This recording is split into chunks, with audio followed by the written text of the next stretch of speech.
Hi, this is Eric from longboxreview.com. Welcome to the show.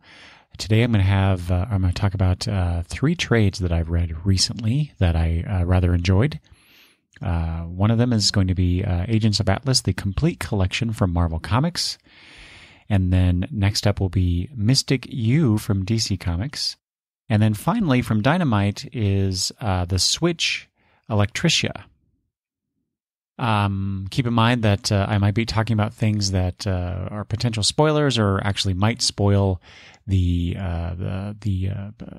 plot or certain things about the characters or whatever. I've tried not to do that, but certain things may slip out, especially when we get to the third of these books. So, okay. First up is, like I said, Agents of Atlas, the complete collection. This is by a lot of people because this is collecting a lot of different things. The cover of this complete collection, it says Volume 1. So, I mean, is there really going to be a Volume 2? I think this is this is everything, but as far as I know. But anyway, Jeff Parker is the writer, the main writer on this, and I gotta find the page here. Leonard Kirk is the other person listed on the cover. Carlo Pagulayan and Clayton Henry. Now,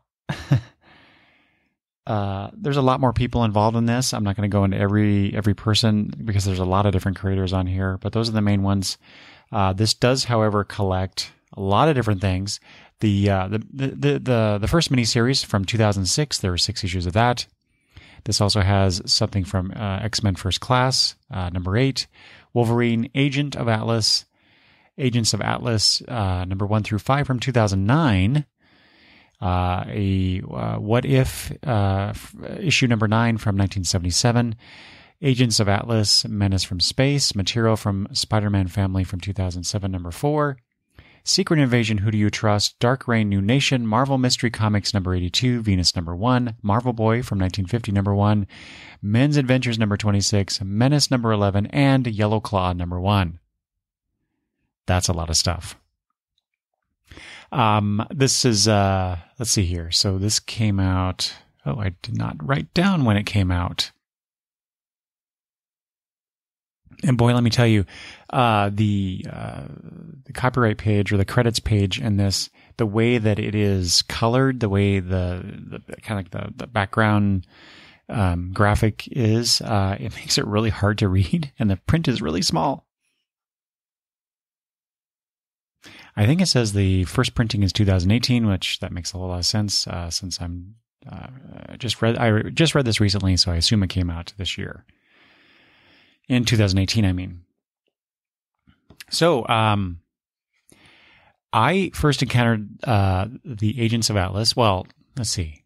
I should go back. I heard about the Agents of Atlas, just kind of people talking about it, seeing things on the internet.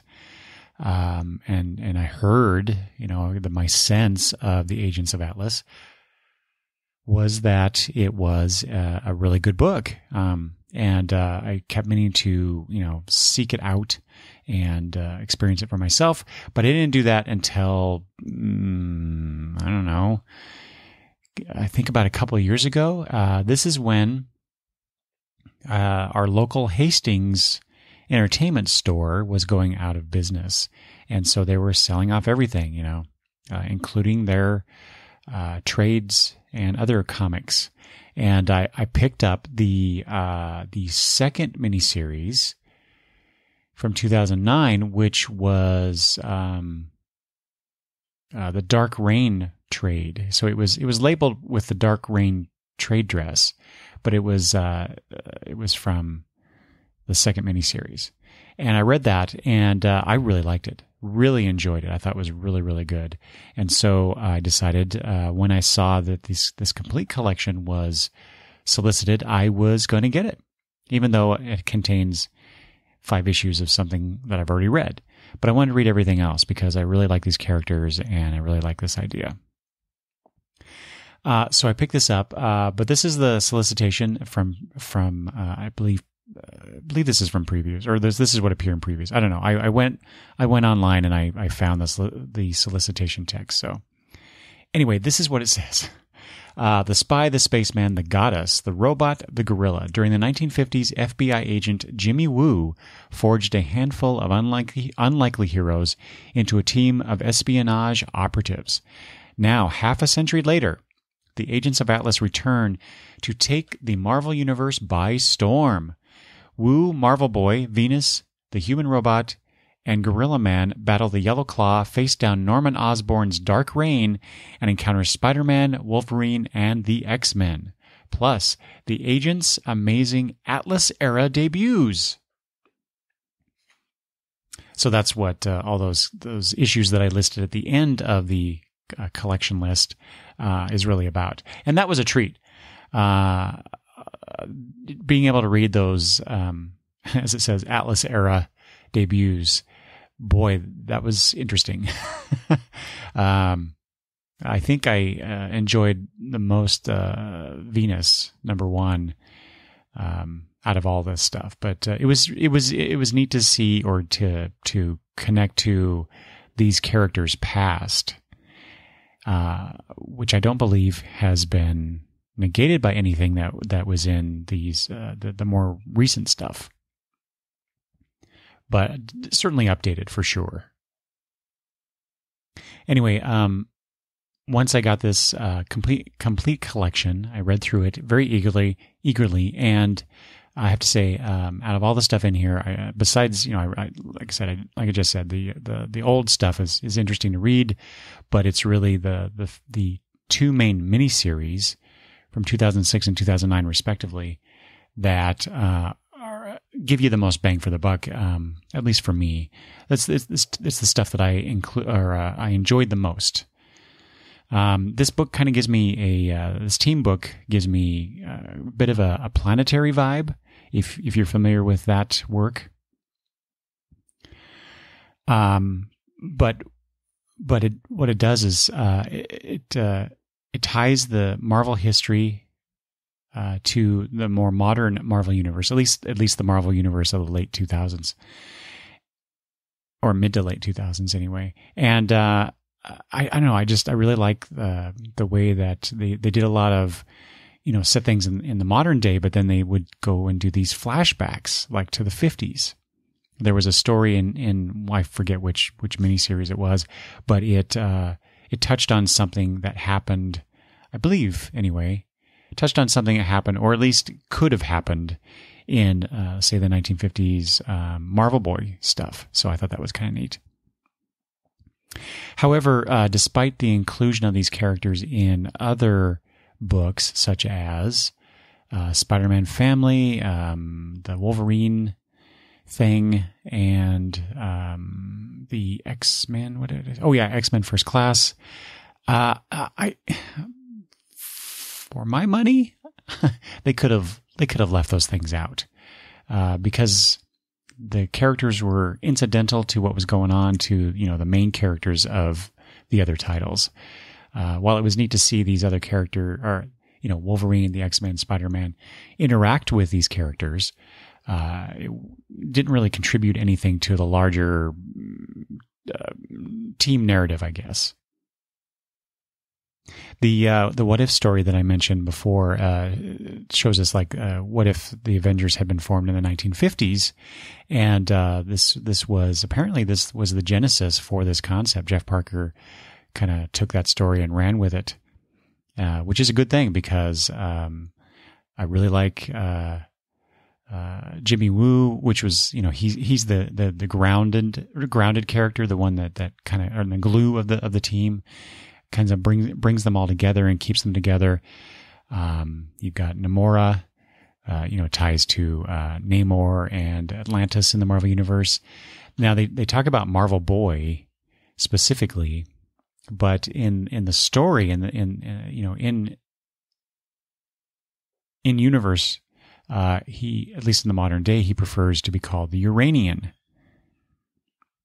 tying back to his origin story of being raised on by beings that are Either, I can't remember if it was from or they just live near Uranus.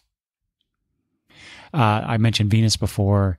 She is apparently the goddess Venus, come to life in this beautiful woman. And Gorilla Man reminds me a lot of actually Kongorilla in a way from DC Comics. If you're familiar with that, a guy gets turned into a gorilla, that basic trope. And then finally there's M11, the human robot, which is, kind of I want to say precursor to the modern Vision, because the whole idea was that I think, or maybe that was retconned. I can't remember now. See, part of the problem with this is that I'm talking about these books, like this complete collection I read weeks ago. And while I did flip through it and made some notes here, I don't remember all the details. So I know this is your call to go pick up the book and read it for yourself and find out. But apparently the scientist that created this robot imprinted his own sense, his own humanity, I guess, into the circuitry of the robot. And so you get that. But anyway, so there's what? 1, 2, 3, 4, 5, 6 characters, 6 main characters in this book. And they all got very different personalities. There's some conflict in there. When Namora first encounters Venus, she goes crazy and I think tries to kill her. They resolve that, of course, but certain things happen. The human robot, because he was stuck in the ocean forever. There's a connection there again with Namora. And boy, let me tell you, I'd much rather read a comic about or featuring Namora than I would Namor any day of the week. And I say that because I just recently read Avengers, which is Avengers number 9. I'm going to rifle through my comics here. Avengers number 9, and what Namor did in that. Yeah, not liking that guy. Anyway, this was just a lot of fun. I'm partial to kind of spy/espionage stories, and you get that along with superhero type stuff. And so this is like a perfect combination of things for me. And it was really cool, like I said, I think I said this, to explore the history of the Marvel Universe, explore the connections of between and surrounding these characters, to the larger Marvel Universe's history. I just really dug it. And like I said, you get a bunch of other comics in here that allows you to do that as a reader as well. Not necessarily in the way that the characters are depicted in the modern setting, but I mean, you're not gonna be able to probably find those issues of those Atlas era books, at least in good condition anyway. So you get these nice reprints and get to experience that. So I highly recommend this book. Agents of Atlas was really, really good. Okay. Oh, wait. No, wait. One more thing I want to touch on. Sorry. I recently listened to an interview with Jeff Parker. This was on the Off Panel podcast. And one of the things that Mr. Parker talked about was being typecast as the period guy.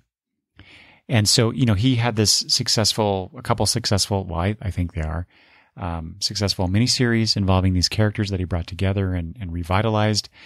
And apparently, because that was so successful, and I think he said he talked about this with James Robinson when it came to his Golden Age and Starman runs for DC Comics.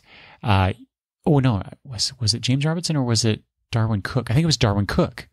And I was equating it to James Robinson. But anyway, Darwin Cook got kind of with JLA New Frontier. Is that JLA? Anyway, the New Frontier. They commiserated over the fact that they could get work, but they basically the companies wanted them to just do the same thing, and they wanted to move on and do other things. And I thought that was really interesting. I totally understand that these creators, these artists, would like to do other things other than perhaps the thing that made them noticeable by the larger public, the larger comic book reading public, and so the publishers want to just recreate that magic, right? I totally understand that from that perspective, but you get these artists who feel stagnated or ignored, perhaps because they don't want to produce that same old stuff. They want to try something new, do something different. And so I'm of two minds about this, because I want to see more Jeff Parker writing the Agents of Atlas because I love it so much. But man, I totally get where he's coming from. I thought that was a really interesting viewpoint that I hadn't really considered before. Let's see here. So I guess the through line here, as we move to Mystik U from DC Comics, perhaps Mike Norton is known because of his work on the book Revival. It's kind of a what did they call it? What was the tagline for that? Something noir. Anyway, I can't remember what it was now. But anyway, there was a bit of horror elements to that book, and you kind of get that here as well, but it works very well.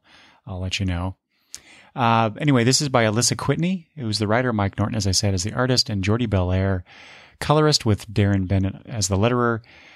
Covers by Julian Totino Rodesco, which is one of the, I don't know if this is one of the covers that was part of the 3 issues that this collects, or is this just the trade dress? Anyway, this collects issues 1 through 3. They were all 48-page issues. Let's see here. I'll just read the trade, or the solicitation. Leave the world of the mundane behind and step through the magical doors of Mystik U. After a tragic accident, a young Zatanna Zatara, under the guidance of Rose Psychic, enrolls in a mysterious university that teaches its students how to master their unique brands of magic. Will Zatanna fit in with her new classmates, Enchantress, Sargon the Sorcerer, Faust, and more, and unlock her true potential? Find out in this exciting bi-monthly miniseries from novelist Alyssa Whitney and Mike Norton. Yeah. I'm always a sucker for DC mystical characters. In fact, I did an episode where I talked about my top 5 favorite magical characters, and Travis joined me on that episode as well. And between the two of us, I think we had quite a few, I don't remember what the number was, but we had quite a few DC Comics characters. At least I did. So whenever I see a book, a series or whatever from DC that features their magical characters, I tend to take notice. And this was no different. But I decided at that time to go ahead and wait for this trade. And I'm glad I did, because it's, I quite enjoyed this. But I like reading, miniseries in trade, I find. Now, I know that doesn't help, the sales of, especially new series, but, I think with Marvel and DC, it's a pretty good bet that if they come out with a miniseries or even just a short run new series, you're going to get a trade eventually. And so I don't worry too much about not supporting the floppy versions of these books. But anyway, Mystik U here is Mystik is spelled with a K, and you might think like I did, oh, how cute. It's magical, so let's change the C to a K. But apparently there's a story behind that. Ms. Whitney talks about this in the introduction. So apparently DC's legal department contacted her about apparently Mystik U spelled with a C. There might have been some sort of copyright issue with something else. They didn't specify what it was. And so her suggestion to get around that, and which DC legal agreed with, was to change the C to a K. And so that's why we get Mystik with a K. Curiously enough, apparently DC legal came back to Ms. Whitney and said, are are we sure we want to use spell it with a K? And she's like, wait, you guys asked me to do something different, and now anyway, so they worked it out. But I thought that was a funny story.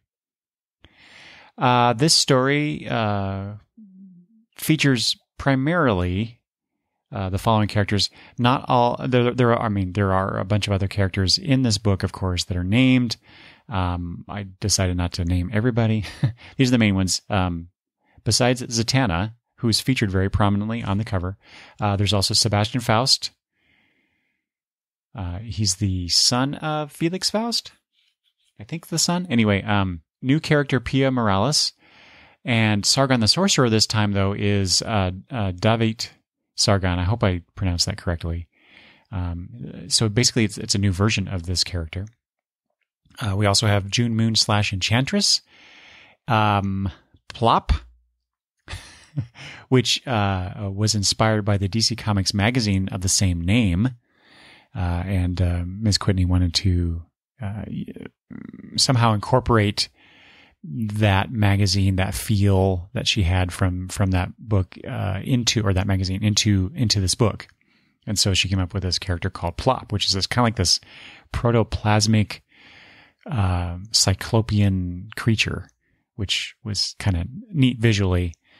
And then there's Rose Psychic, I mentioned, who is if you're familiar with Dr. Occult, so Dr. Occult and Rose Psychic kind of share the same body in a way, but they're able to trade off and switch out.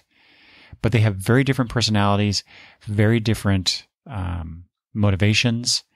And so that's made very evident in this book. Mr. E, if you're familiar with that character, he's a piece of work.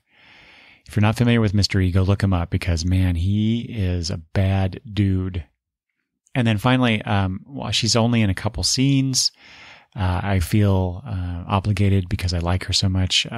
Madame Xanadu is in this as well. So basically, I thought the overall reason for this story, which is a magical bad guy at the beginning of the first issue, referred to as the Malevolence, is about to destroy the world. So Rose casts a spell and retroactively creates a school of magic to train and guide magically adept youngsters to avoid the Malevolence from coming to power, which, of course, does not work. So, way to go, Rose.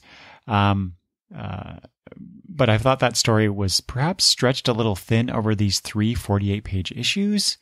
It's mostly, that's the through line, of course. But what we get a lot of is younger versions of these characters, especially in the form of Zatanna, interacting with each other. Basically, I thought it was essentially filled with Harry Potter-esque class sessions, blossoming love interests, and a bit of teenage or post-teenage, college age angst. Along with, I mentioned Mr. E and what a bad dude he is, along with a few questionable and potentially deadly lessons by some of the teachers, most notably Mr. E. I thought it perhaps, and I don't know if this was Alyssa Whitney's doing or if this was DC trying to, tap into that market, make some connections. I thought it was a little too much like the Harry Potter movies, which, they're not, I don't dislike Harry Potter. I didn't read the books. I watched all the movies. I enjoyed them for what they were. But it was too much like that with substituting DC magical characters. Although, to be fair, this is, it's Mystik U. It's not Hogwarts. They are going off to college, so to speak, to learn how to use their magic or to use it better. And so, it's a little different in that sense, but, not really. Anyway, so back to the Malevolence, that confrontation, all that stuff, the fight with the Malevolence, the the classes, and all that stuff was less interesting to me than, say, the new versions of these existing characters.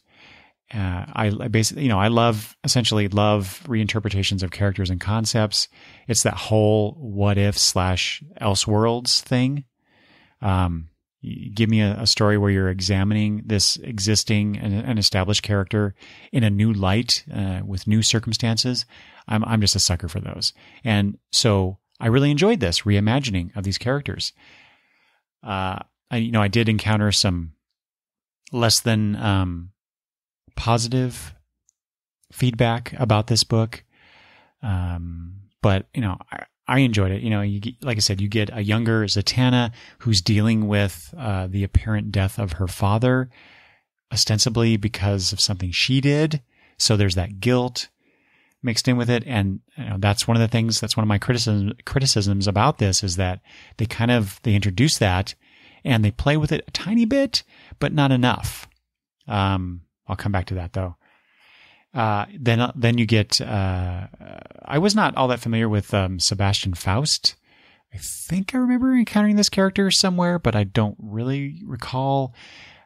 He became a major part of the story, especially because one of those blossoming relationships is with Zatanna. I thought that was interesting. And I really enjoyed the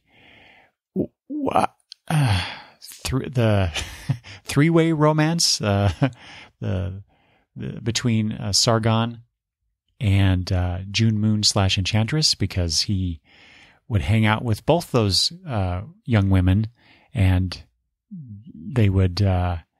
It was weird because there was like they were jealous of each other, the two girls, and poor Sargon was just stuck in the middle and didn't know. He was way over his head. Despite the ruby of life that he has a lot to learn about life. Anyway, and then you have the other major character in here who is new, like I said, is Pia Morales, and she's able to basically control. She has some sort of necromantic abilities. I think that's correct. And that plays a major part in the story in a couple different ways. But yeah, mostly I wanted to see a little bit more about those relationships, especially between June Moon / Enchantress and Sargon. I think they played around enough with, given what we have here with Zatanna and Faust. And there's even a nice little friendship between Pia and Plop that develops too. So I really enjoyed all that kind of stuff, the pairings that they did. And then you get, I mentioned Dr. Cold and Rose, how they have differing ways of dealing with things. And so you got that duality as well. I think that's about it in terms of, so it was nicely done the way that they kind of paired it off throughout the book. The art, I mentioned Mike Norton, of course. Despite my sort of criticisms, my misgivings about the story itself, Mike Norton and Jordi Belair really do a bang-up job making up for the story. Through them, I thought the book conveyed a moodiness, some delight, and a danger, a menace to it, which is, appropriate considering that they're dealing with the malevolence. And finally, the book does end with a potential for a sequel. And just like Agents of Atlas, I would read more of this. So I recommend it. Probably not as strongly as the Agents of Atlas. That was a much stronger work. At least the two miniseries were. Just getting the complete collection for those miniseries was worth the price of admission. But anyway, but it's still an enjoyable book, and I do recommend it. Oh, and on the cover here of the trade, it says one of IO9's 15 best comics of 2017. So apparently I've had this for a while, or at least no, I think I ordered it. Oh, I guess maybe when it came out in 2017. That's what it's referring to. Anyway, there you go. And then finally, so I'm going to talk a lot about this one because, well, for various reasons, but I have 2 pages of notes on this one. And it took me the longest. It's the smallest has the fewest number of pages. It's a 90-page book compared to the other 2, especially the Agents of Atlas collection. But there was so much to unpack. I had so many questions, and yet I still feel compelled to talk about this book. This is, as I mentioned before at the top of the show, the Switch Electricia. The Switch : Electricia. I mean, it doesn't say that on the cover, but that's how it is in the indicia of the book. This is from Dynamite, although this actually was a Kickstarter campaign, a successful Kickstarter campaign that occurred in 2016. But this book was released in July of 2018. So even though the creators, Keith Champagne and Tom Nguyen, had the successful Kickstarter, for some reason, it took 2 years to come out. And I don't know, I in doing a little bit of reading, a little background reading on this, I got the sense that they were trying to bypass major publishers by doing this. So maybe that's why it took 2 years to come out, is that they were looking for basically a distributor, and they finally got it through Dynamite. I don't know that for a fact. That's just glean this information from a couple of articles that I read. So perhaps anybody who's listening out there knows this and could let me know, and let the other listeners know as well. Anyway, I saw this book in previews and liked the idea of what happens with this main character. I'll get to that in a second. So that's why I got it. And then I was surprised a lot by this book, and I'll talk about those in a minute. Like I said, Keith Champagne is the writer. He is, along with Tom Nguyen, who does the art and did the cover, they are longtime DC Comics artists, mostly, I think, inkers and pencilers, although I think Keith may have done some writing before this.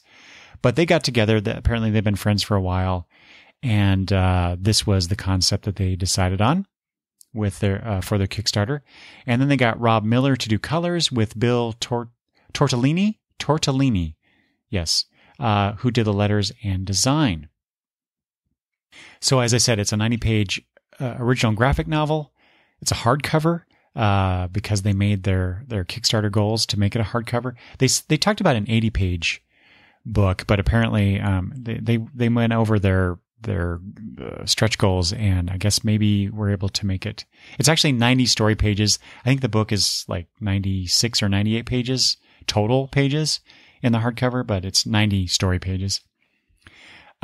Curiously, though, and this is where I get to one of my main questions, or one of my questions. It is a 9x13 size hardcover. And when I got this book, because I don't really pay attention to those kind of details in previews, I look through there, I find the books I want to get, and depending on the price and what all is in my cart for that month, I'll decide whether or not to buy it. Well, that month I decided to buy this. And it was kind of a last-minute purchase, as I recall, or pre-order, I should say. But I went ahead and got it. And then when I got it in my in the box, delivered in the box, I pulled it out and I'm like, whoa, I did not realize it was going to be this size. And anyway, so I'll come back to that because that was an interesting choice on their part. Now, I looked at their Kickstarter and they said it was going to be a larger size. But it wasn't the size that they said. Or either that or my measuring is off, and that's entirely possible. Anyway, so what is this? What is this book? The Switch Electricia. Says, when infamous supervillain Electricia realizes she wants more out of life than evil and mayhem, she adopts a second costume identity as the Switch. Little on the nose, right? And begins fighting crime instead of committing it. But when Electricia's new life as a superhero brings her full circle against her former villainous allies, the cat and mouse game she's been playing quickly turns deadly. As her new enemies close in on Electricia, the question becomes not if she'll survive her career as the Switch, but for how long.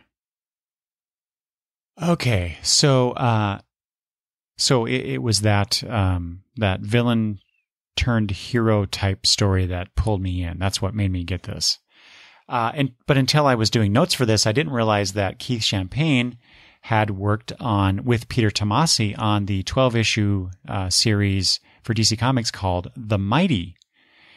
This is from several years ago. And The Mighty was this story about a superhero who turned out to be not so super.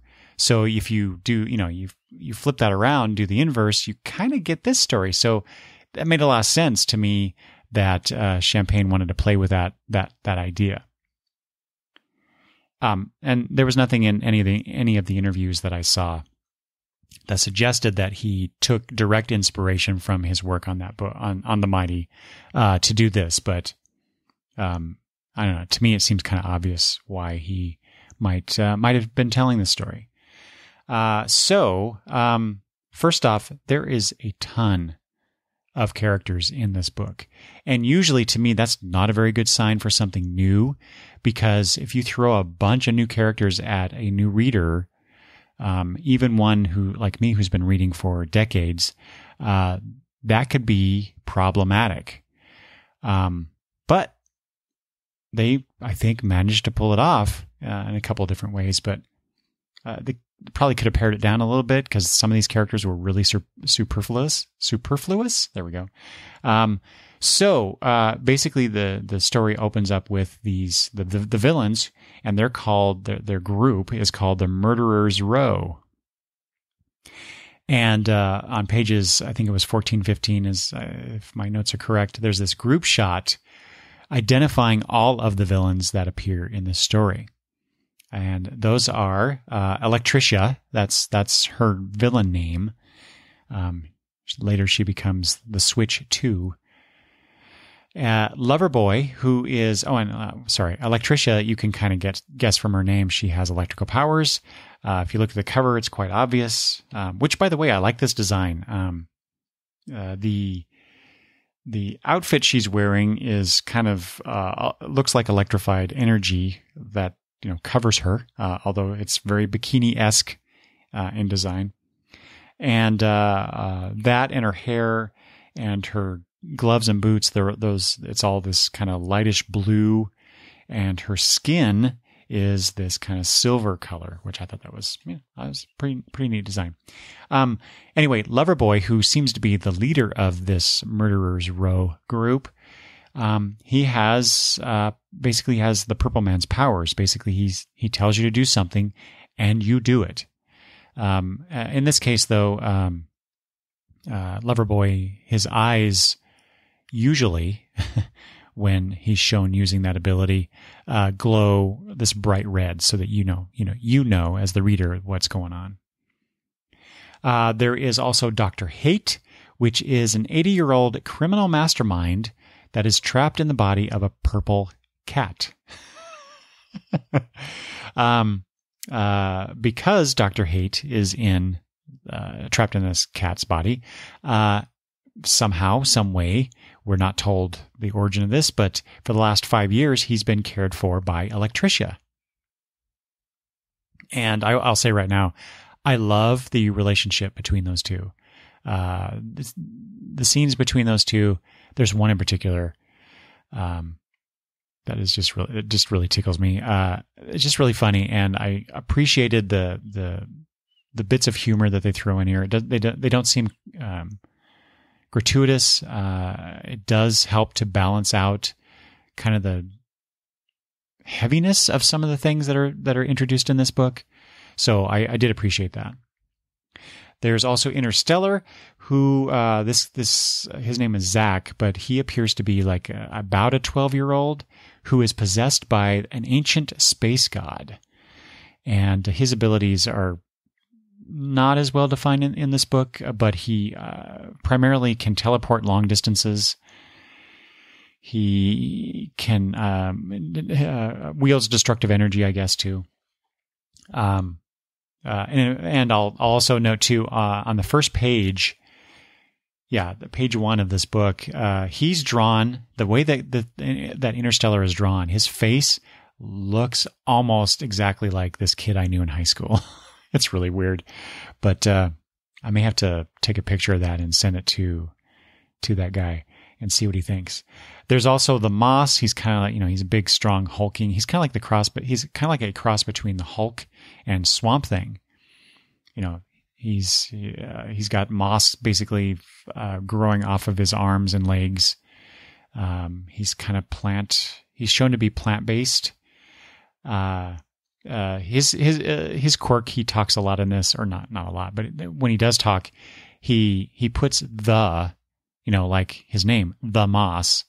He puts the in front of a lot of words. For example, there's one part where he gets zapped and he says, the ow. There's another scene where Electricia says something to Loverboy, and Moss turns to Loverboy and says, the she told the you.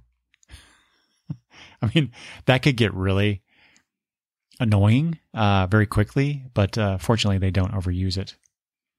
There's also Amerta, Nasty Cat, Snow, Nagangast. I'm not sure how to pronounce that. She's a Russian or some sort of Russian-like character. Speaking of Russian, there is, I think this is a typo. Like I said, on page 14 and 15, they have little boxes identifying each of these villains. His name is spelled Vladimir, but it's supposed to be, it's Putin. It's Vladimir Putin. So I assume that's a typo, or they're just not putting Vladimir Putin in there. I mean, it looks just like Vladimir Putin. Shirt off and everything. So I'm not sure. I assume it's a typo, but it's really conspicuous. So I'm surprised that they didn't catch that. So it makes me think it wasn't a typo. And if it wasn't a typo, then what the hell are they doing? Anyway, there's a character called Komodo. He kind of reminds me of Doc Connors in the Spider-Man comics, the Lizard. There is Crom, and if you are a Robert E. Howard Conan fan, you'll recognize that name. I presume. I never read Conan stuff, so I didn't know this. Because I was just looking up these characters to see if there was any kind of connection to anything else, and so I'm curious. Did they get permission to use this character for this book? And then there's a few more characters. They just appear either in this 2-page scene that I mentioned, or they're mentioned later in the story. One is called Grease Trap. Another was Walking Fred. Looks to be kind of like a zombie wearing a hat, kind of like a cowboy zombie, I guess. I don't know. And then finally, there's this character called @Social Justice Warrior. Literally, the symbol @ and then social justice warrior as one word, as if it is the Twitter name of this character. And yeah, what happens to him was interesting. So those are the villains. So that's a lot, right? That's a lot of characters to throw in here. And then you have the heroes, which aren't as numerous, thankfully. You see a couple of them early on in the story, or mentioned, but then on page 30, so twice as many pages later than the group shot with the villains, you get a group shot with these heroes, which I thought was interesting. Not wrong or anything. It just interesting. But this group is called the Brigade, and there is the Switch, who appears at the beginning of the story. He is killed by the Murderers Row, or some members of the Murderers Row. The Truth. Oh, I just realized this. It's interesting. So you have the Moss, and then the Switch, and the Truth. What are these guys playing at? But anyway, the Truth is this young lady. Again, like Interstellar, she appears to be either preteen or early teen, but she has these remarkable abilities. There's also the space, Superman analog hero called the Transient, or just Transient. They actually don't call him the Transient. And then there is the Wonder Woman analog, who is, I don't know how to pronounce Latin, but Akitas, I believe. And so I looked that up. It is the Latin concept of justice, equality, conformity, symmetry, or fairness. So I thought that was interesting. And a couple characters that are just mostly seen and not really heard from. But, they have Vladimir Putin on the villain side, so they have something similar on the hero side, and it's President Reagan in a toga. Yeah. And then finally, Bigfoot is one of the characters, and he's probably the least used of the heroes in this book.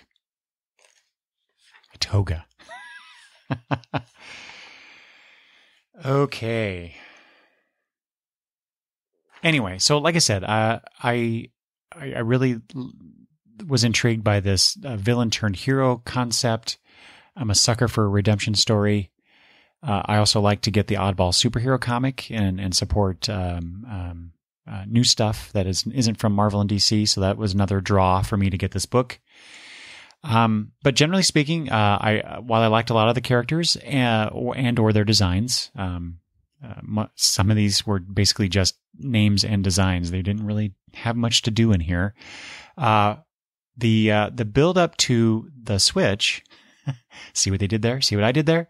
With the switch from villain to hero was too quick or too easy. It read like things happened off the page, off the panel, so to speak, to make me buy it. It didn't deliver. It wasn't earned enough. I mean, there's some stuff in here, but I don't know. It seemed like either they wanted to explore this stuff in a sequel if they ever get to it, or they had to cut some stuff out. I don't know. It was weird that the way that they didn't develop that part, this aspect of the story, which is a driving force behind the story. Anyway, despite that, I found it a very enjoyable story, and I wanted to talk about some of these things that bothered me. I'm not sure why I want to talk about what bothered me as opposed to what I liked. Actually, I do know why. I'll talk about that in a minute. So I get why Electricia. So at one point, Electricia looks around and decides that her life is not what she wants it to be, and so one of the changes she makes is that she quits the Murderer's Row a couple times. It turns out, well, not really, but part of it's for show. But I get why she quits the Murderer's Row. There's a scene after the first couple scenes where Loverboy stops by her place and uses his power to basically rape her. And you get the sense that this has happened before and for a while, because apparently they had a relationship back in high school, and maybe he's been controlling her since then. I don't know. It's unclear. And at one point, he also tells her to, or expects her to kill the Switch's sidekick, who is a young girl. And she says then that she draws a line at killing children, though you get the idea that she is okay and probably has killed adults before. Anyway, then there's a scene. So 2 days later, after she quits, there's a scene. But this is a scene before the rape scene where she confides in an old high school friend that she's reached out to, that she's not the person she wants to be. So I don't know. I guess I maybe would have, and even before that, she is shown helping this stranded couple with their car because their car battery died, and she, revived it. So I guess I could buy the change of heart if the scene where she talks with her old high school friend, if that had come before the stranded couple. I don't know. It was weird. Weird choice on the weird storytelling choice. Then there's at Switch's the original Switch's funeral. she's crying. She's shown with tears coming down her face, but I'm not sure why. She didn't. I mean, yeah, she was part of the group that did kill him. I mean, Loverboy and the Moss are the ones that actually killed the Switch, who it turns out to be the mayor of the city in which the story takes place. So yeah, she was there, but she had, I don't know, I presume she's done other things like this. I don't know. It's just, I don't have a good sense of why she feels the way she does. Why the change of heart, like I said. One of the questions I had, does she identify the Switch with her dad, her deceased dad? There is a scene where she visits her dad's grave and talks to him, but that comes way late in the story, like 10 or 15 pages before the end. And if that's the connection, it was way too subtle, I thought, that if that was their intent. I mentioned Loverboy's, I think I did earlier, Loverboy's power isn't shown consistently. It's one of those little things that grate on me. At first, when he gives a command to Electricia, she repeats what he has commanded, but later there's another scene where he apparently doesn't look like he does tell her something, but she doesn't say the words, or doesn't repeat. That's what I'm trying to say. Where she doesn't repeat the words, and other characters don't repeat the words. Like, he tells one of the characters to basically carve out her spleen, and she doesn't say anything. I don't know. It just, those inconsistencies of a metahuman's abilities in comics just bugs me. There's also a scene where one of the heroes is able to resist his Loverboy's ability by wearing earplugs, which makes me think, well, then why doesn't the members of the brigade wear earplugs whenever they, or have them on themselves to put them in? So when they either know they're going to encounter, or they come upon the scene and see Loverboy is there, put these earplugs in. I mean, that's just logical, right? Why would you take that chance? And of course, in that scene where the hero does wear the earplugs, in a later scene, she doesn't. It's just illogical. Let's see here. Loverboy is such a hateful creature. I just want to mention this. Loverboy is such a hateful creature. I kind of equated him to, he's that loudmouth dick you knew in high school, but amped up to the nth degree. He's the villain you want to see get, a major comeuppance in a huge way. And we kind of get that in the story. Not enough for my taste, but that's okay.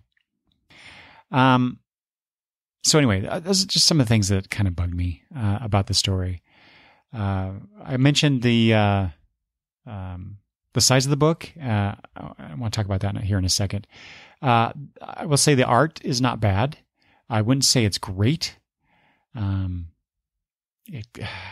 Quite honestly, when I first read this and I wasn't familiar with the work of either the writer or the artist, and before I did my research, this reminded me of a newer artist's work, someone who hasn't been doing superhero comics, at least, for very long. And then when I read that Tom Nguyen had worked on, many, many books, and many of which I have in my collection, but I think he's mostly known as an inker. I think that's correct. So this is his chance. And Keith Champagne did mention in an interview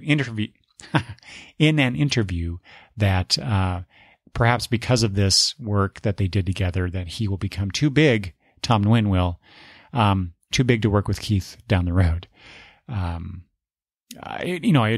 It's fine superhero work. It's just not as spectacular as I think perhaps Mr. Champagne at least thinks it is. Still, not bad. I thought, some of the characters' faces were inconsistent across the book. The coloring's pretty good, I thought. Other than that, the larger format of the book I still don't understand why they chose a larger format. So this is some quotes from the Kickstarter. It says, as artists and creators, we also want to use this opportunity to produce a graphic novel that's different and special, both in story and in format, for the readers who are kind enough to back our campaign. To that effect, the book will be printed oversized as opposed to traditional comic size. We both feel like comics tend to be too small, too compressed to really appreciate the artwork. Producing a graphic novel, especially this length, involves a lot of work. We want a finished product that matches the months of work we're putting in, that will show off the intricate detail and precision in Tom's work. And you'll also be proud to slip onto your bookshelf. However, I don't know what the intricate detail that is referred to in that quote in this book. I also don't see anything in here that takes advantage of the larger space that we get. It's just larger. That's all. I mean, this could easily fit into a traditional comic book size and still be the same story, still give you the same sense of the story and the characters and the setting and the artwork and the coloring and whatnot. So I don't know. And I also was thinking, I used to work in a bookstore. It was a small independent bookstore, but I'm thinking, how does this size help sell it in the bookstores? Because I remember when we got books that were, large size or odd size, it was always a pain to try and find a place for them on the shelves. Like I said, it was an independent bookstore, so our bookshelves were not conformal. So it was always just kind of a pain. But for me, my bookshelves also not conformal. So I now have to find a spot to put this that isn't in the order that I want it to be. It's not. I like to have things in alphabetical order by title, and it's not going to be that way. Anyway, small things, I know. Okay, but enough complaining. Like I said, overall, this reads like there's more to this story than we got.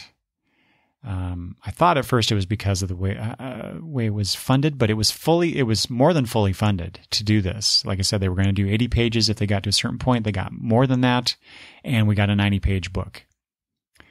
But it's still, there's so much in here that is referred to or implied about, and it's not here. And I don't need everything. I don't need to be spoon-fed the intricate histories of all these characters, but the way that the story flowed was kind of oddly done to me. Electricia's motivations for doing what she does, and this her daddy issues. Her issue with her dad was that he died and left her with a mom apparently that was not so great, and a step parent that also wasn't so great. Presumably, I got enough of that here, but it was really the motivation of why she decided to quit. What was the, I'm looking around at these guys and they're kind of assholes, and I don't want to hang out with them anymore. I didn't really get that. And why did she feel motivated to be a hero as opposed to just quitting and, going and doing something else? Other than, of course, it wouldn't be this story, right? So, but that's not good enough for me. It's really not. But having said all that, why am I so critical of this book? Why am I spending so much time talking about this book? Because I actually really liked it. I really enjoyed this. I like this character. I like this concept. I like this universe. I would like to see more of this. I would love to see a sequel. So, more power to Mr. Champagne and Mr. Nguyen if they can get another Electricia book out there. So, anyway, there you go. 3 books that I read recently that I enjoyed. 3 trades. I recommend you go pick them up if you can. Try them out, and if you do, let me know what you think of these books. I'd really appreciate that. Anyway, you can give me feedback by emailing me at longboxreview@gmail.com, or you can comment at me on Twitter at longboxreview, and you can always, as always, you can visit longboxreview.com and leave comments there. And if you don't mind, while you're at it, go to Apple Podcasts, /iTunes. Leave me a good review. Give me 5 stars if you don't mind. I'd really appreciate that. And I will read those reviews here on the show. And here is the latest one that I wanted to highlight. So this one is from Night Guard, N-I-T-E Guard. Always great to hear the thoughts and views of someone who engages with the comic book community. Eric has a love of comics that is obvious in the tone and vigor of his voice. So, wow, that's very complimentary. I very much appreciate that, Night Guard. So thank you very much. And with that, I will leave you. Thank you very much for listening, and I will talk to you soon. Bye-bye.